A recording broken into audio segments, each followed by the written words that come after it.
They thought he was invisible.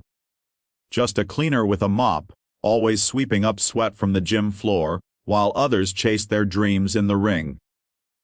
But the night everything changed, when the lights were brightest and the crowd was laughing, he walked from mop to mat and delivered a single punch that made the world stop breathing.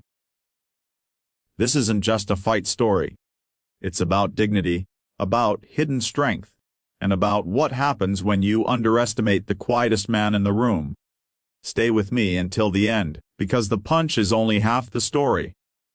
The real knockout is what comes after. For years, Armin had lived in the shadows of the MMA gym. His job was simple: clean the mats, mop the sweat, take out the trash, and leave before the fighters wrapped up their sparring. He'd come to the city from a small town, carrying nothing but a duffel bag and a promise he'd made to his late father, that he'd find a way to live with honor, even if the world only handed him scraps. The fighters never noticed him, except to shove past or mock him. Some threw their water bottles on the floor, just to watch him bend and pick them up. Among them, the loudest was Victor, the star trainer, a man built like a machine, who loved to prove his dominance both inside and outside the ring. Armin had no answer but silence. He needed the job. He needed the small paycheck that barely kept him alive in a tiny rented room. But what no one knew was that while he scrubbed the gym floor, he watched every move, every strike, every defensive stance. He memorized it, absorbing years of training without ever putting on gloves. At night, when the gym was empty, he practiced alone in the dark. His punches leaded against the heavy bag with quiet fury, his kicks cutting through the air with precision. He didn't do it to be a fighter. He did it because somewhere inside, the boy who lost his father and carried the weight of poverty needed to feel strong, even when the world treated him like nothing. The turning point came during a promotional event the gym had organized. Dozens of people gathered: spectators, sponsors, fighters, all watching as Victor showed off his brutal techniques. The trainer's eyes scanned the crowd, looking for someone to humiliate. His gaze fell on Armin, who was sweeping in the corner. "Hey, mop boy!" Victor shouted, laughter following like a wave.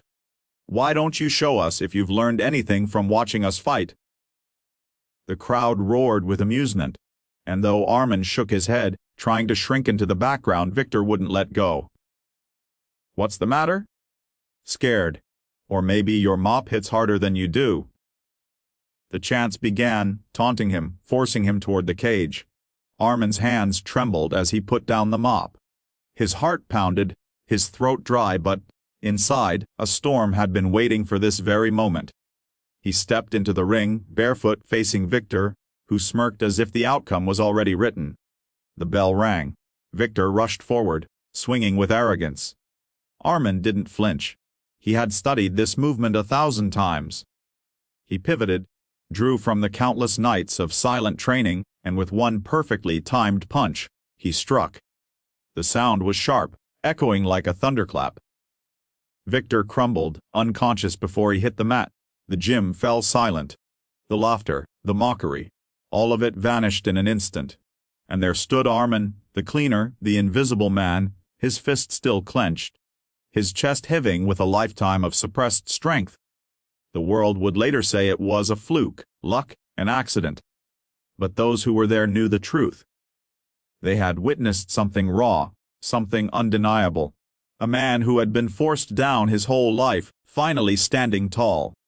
The story didn't end with the knockout. In fact, it had just begun. For in that moment, Armin wasn't just the cleaner anymore. He was proof that sometimes the ones sweeping the floor are the ones who carry the most power. Quietly waiting for the day they're called to rise.